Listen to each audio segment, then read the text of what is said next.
Alright, man, what it do, YouTube? It's your boy Key coming at y'all boys with a brand new video, and today we're finna go ahead and get into this video. Now, what I need y'all to do is make sure y'all like, comment, and subscribe. Get in that comment box, tell me how you felt about this video. And with that being said, man, let's check it out. I call him Tay Sav, bro. I call him John Wick. Let's start there. The situation with him allegedly killing Blazing Dog Mama, shit, I know he that girl mama. Shit. He shot at me. It hit different. Now Tay Savage, after he get out the hospital or whatever the case is, revived himself. The story in Chicago is that Tay Savage doubled back and end up killing the nigga who Welch and shot him. But before he did that, bro,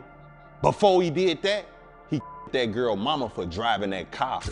Tay out, he doing his 1-2, all the car crackers with him. He sliding folks out here, 3-4 pipes by himself. He out here just, he him. I ain't gonna lie, like he is taking treating savages like goofies, robbing folk, pistol whipping them out in broad day. He terrorizing the city. The man that stood over her mom and clapped her, and I can talk about this. This is public documents. You spoke about this in your, yeah, Tay, laugh about this, because you know this is real shit.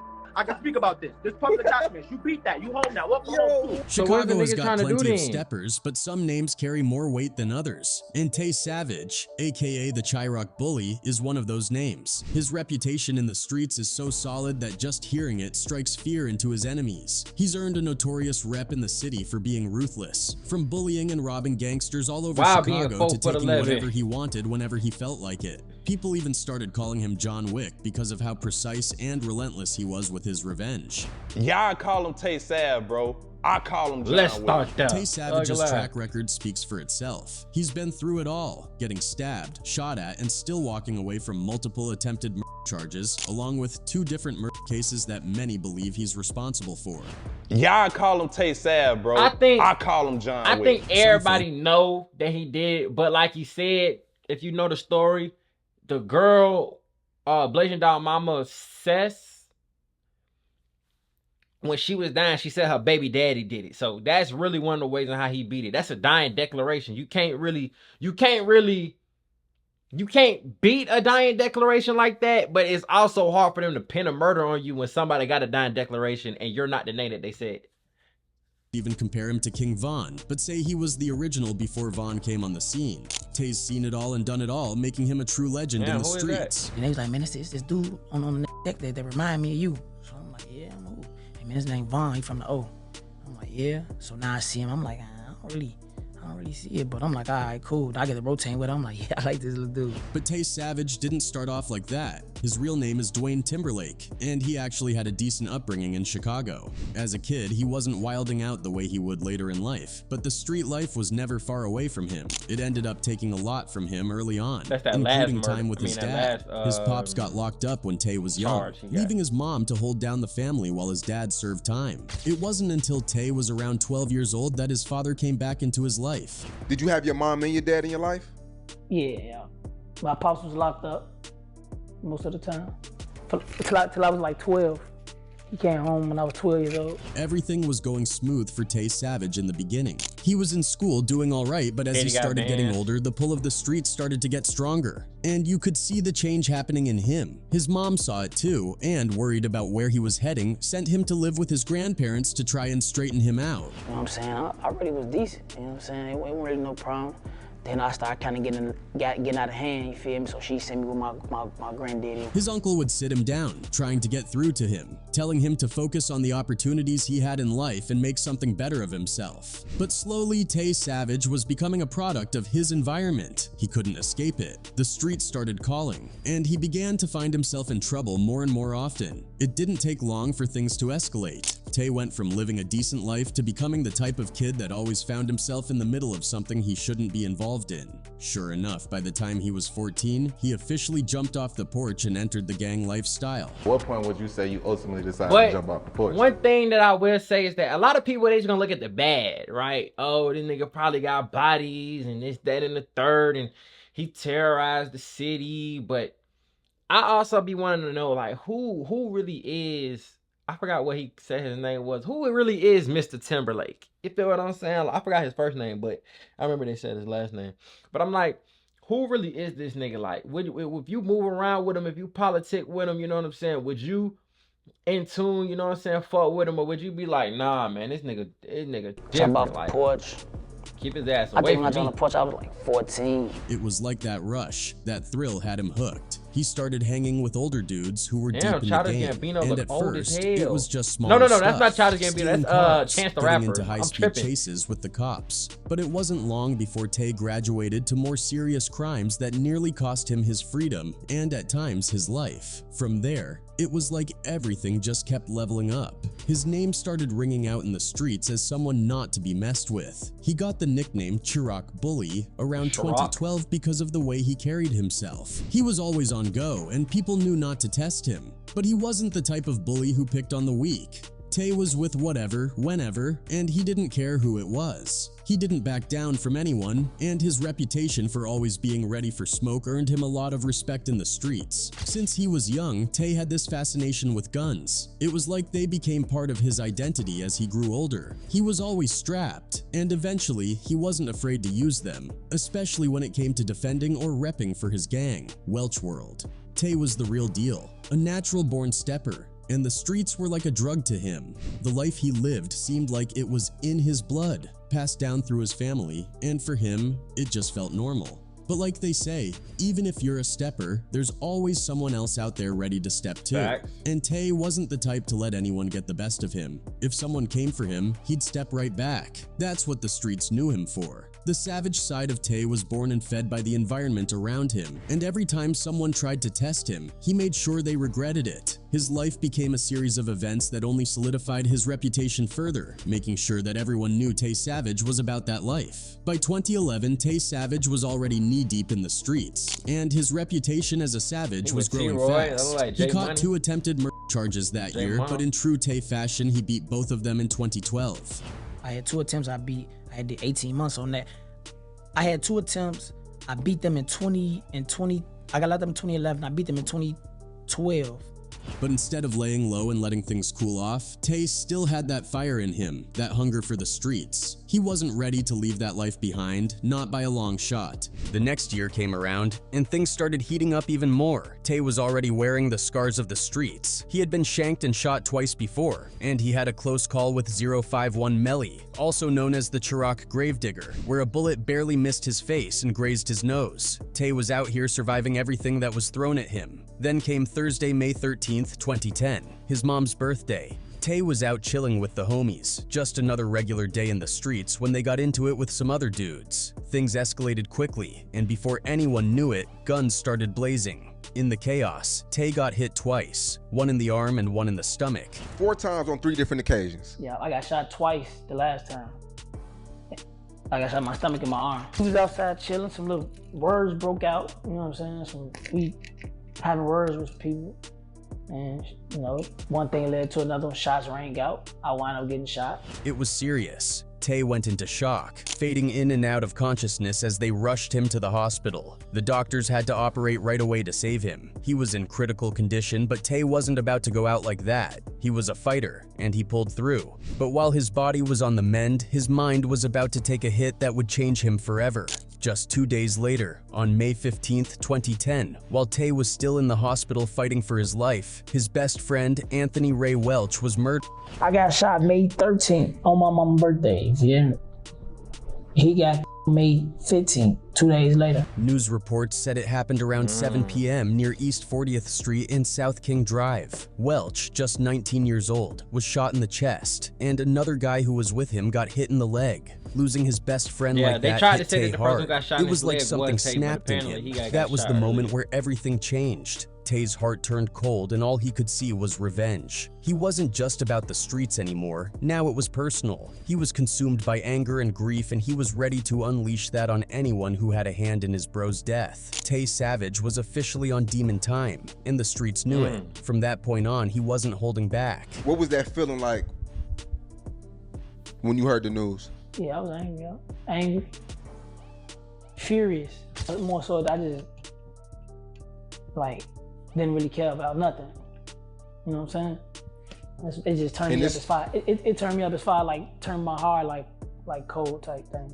After the tragic loss of his best friend, Tay Savage's crew, a Black Disciple set called So Icy Gang decided to change their name to Welch World in honor of their fallen homie, Anthony Ray Welch. They repped their set hard, rocking hats with the signature W on top and always throwing up the W in memory of Welch. For Tay, it wasn't just about repping his set anymore. It was about revenge. He was on get-back timing, and once he got out of the hospital and recovered, the streets started buzzing with stories that Tay was hunting down the people responsible for his friend's murder. According to the word on the streets, there were two people that Tay had in his sights, a woman named Cess and a dude named Neef. Both of them were allegedly affiliated with a rival gang, the Av-037, a GD set that was part of a bigger OPP gang called 757. 757. Cess, who was the alleged driver during the hit on Welch, had some ties to Chicago's rap scene too. She was actually the mother of rapper Blasian Doll, though at the time Blasian was still just a lil youngin'. The shooter who allegedly took Welch's life was said to be Neef, riding in the car with Cess that night. Things started getting real on the night of February 25th, 2011. Reports say that around 2:08 a.m., Cess, whose real name was Princess Cole Streeter, was getting out of her car in the 2600 block of East 75th Street. That's when a shooter on foot approached her and opened fire before fleeing the scene. Cess was rushed to Northwestern Memorial Hospital, but she succumbed to her injuries 3 hours later. Her sister was with her at the time of the shooting, but managed to escape unharmed. That was one body down, but it wasn't long before the next one followed. Fast forward to April 10th, 2011, and another name was about to get crossed off the list. This time, it was Neef. Reports state that he was driving along 74th Street and Vincennes Avenue when he got stopped at a red light. That's when a shooter allegedly hopped out of a vehicle in front of him and opened Now, fire. no, Neef, real name this Chris. is far as fuck away from they regular blocks. Like, if they posted up on 37th and they posted up on 40th, nigga, this is at least 30-some blocks. Like, this far as Daniels hell. tried to escape by throwing his car into reverse, but the shooter chased after him on foot, still firing shots. Neef's car eventually crashed into a parked vehicle, but even after the crash, the shooter kept unloading bullets into the car until Neef was fatally wounded. To many in the streets, it seemed like Tay Savage really did murk Blasian Doll's mom, Cess. Word was already spreading fast, especially after J Mane came out and confirmed the rumors, saying the streets were talking about Tay being responsible for her death. The situation with him allegedly killing Blasian Doll mama, shit, I know he killed that girl mama. Shit, he shot at me, it hit different. Now Tay Savage, after he get out the hospital or whatever the case is, revive himself, the story in Chicago is that Tay Savage doubled back and end up killing who Welch and shot him. But before he did that, bro, he killed that girl mama for driving that car. That just tied Tay's name even tighter to the crime. Life carried on, and for a while, it looked like whoever did it got away with it. But the law wasn't about to let things slide so easily. The cops were already working behind the scenes, and it wasn't long before they came knocking at Tay Savage's door. The crazy part is, they played it slick. Tay was still on parole for about 2 months after his previous run-ins with the law, so when his parole officer hit him up, Tay didn't think much of it. His PO just wanted to see him, and Tay figured maybe he was getting off parole early or something. He didn't expect any trouble, so he played along and complied with the request. But as soon as he got back to the crib, the police were waiting for him. They snatched him up on the spot and took him to the station, then straight to the county jail. That's when he found out what was really going on. They were charging him with carjacking and armed robbery. This was all around October 17th, 2013. His bond was set at $325,000, and it looked like Tay was about to bond out. But just when he thought he was in the clear, they hit him with a murder charge, this one for Cess. Now, Tay wasn't too worried at first. His lawyer, Frank Himmel, told him not to sweat it because the case against him was weak. So Tay was cooling in lockup, thinking it was only a matter of time before he walked free. But about a month or two later, things took a sharp turn for the worse. Out of nowhere, they dropped another murder charge on him,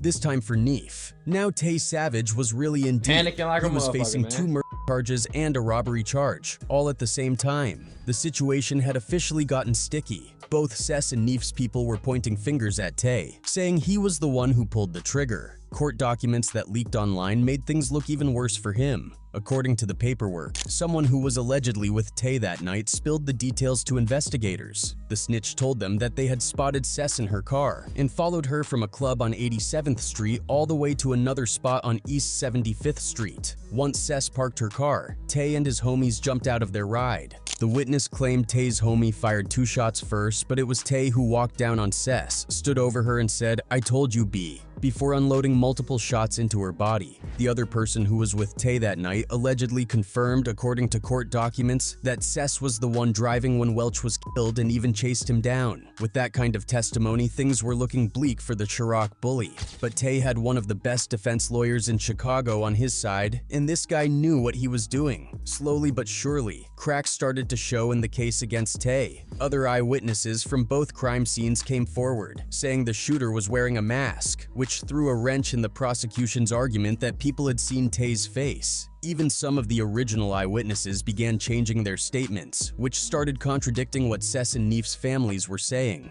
As the evidence started looking more and more shaky, Tay Savage managed to beat both murder charges. However, he wasn't out of the woods yet. While he dodged the 2 murder charges, Tay ended up copping a plea deal for the robbery and carjacking case. Apparently, the witnesses in that case had been targeted and authorities had picked up his baby moms and 3 of his homies, trying to tie him to witness tampering. This all came down while Tay was still in the middle of fighting the second murder charge. Realizing that bringing all of this up in court would only hurt his chances, Tay's lawyer advised him to take the deal. Tay Savage pleaded guilty to the robbery and carjacking and was sentenced to 20 years in prison. But thanks to good behavior and earning his GED while he was locked up, Tay only ended up serving 8 years and 9 months. That's still he was a long finally ass time, released bro. on March 18th, 2022. While in prison, Tay wasn't staying quiet. He took to Instagram to air out one of the victims in the robbery case who had ratted him out. There were 2 victims, Devontae Scott and DeMarco Holmes. But Tay had a bone to pick with Devontae Scott, who just so happened to be the brother of Chicago rapper C. Huncho. Well, I definitely blessed me with that. So, And the people who identified you was C. Huncho's brother. He was one of the guys. y'all, nah, he was a victim. A victim. My bad, a victim. Yeah, he pointed me out, saying that I poked him. Tay put Scott on blast for snitching, calling him out for claiming to be a street dude but folding when the pressure was on. In true Tay Savage fashion, he didn't just talk about it. He showed the paperwork that proved Scott had cooperated with the cops and helped get Tay jammed up with a 20-year sentence. Tay Savage, never one to shy away from his past, would often post paperwork. Is that a reason why C. Huncho fell off? Flexing his wins like trophies. To him, those victories in the courtroom were just as significant as any win in the streets. After spending nearly a decade behind bars, Tay had a chance to start fresh. He'd already survived so much, numerous brushes with death, multiple run-ins with the law, and 2 serious murder cases. But now, life was offering him a new path, and he was determined to make the most of it. While he was locked up, Tay Savage stumbled upon a documentary about his life online. It seems that seeing his story laid out like that gave him a moment of reflection. Instead of being defined by his criminal past, he started thinking about how he could flip his notorious image into something positive. That's when he set his sights on a rap career. And since his release, Tay has been steadily making a name for himself as one of the rising artists coming out of Chicago. The time he spent behind bars gave him the space to get his head right. After being surrounded by chaos for so long, he realized that it was time to move forward. He's been making strides to turn his life around, not just for himself, but for the people who look up to him. And in a surprising twist, he even squashed the beef with his longtime op-ed Jay Main. These two had a violent past. Tay had once shot at Jay Main, but now they've buried the hatchet. The two came together for a collaboration, not in the streets, but in an interview, showcasing that they've both matured and are working towards something bigger than their old grudges. It's refreshing to see Tay Savage, someone who lived such a wild and dangerous life, embracing this change. He's shown that he's capable of growth, and he's using his platform to share his story through music. Let's hope that Tay Savage continues down this positive path and keeps building on the momentum. For shit show. You know what I'm saying? So with that being said, man, that's the story of Tay Savage, man. The real life John Wick. I just got down.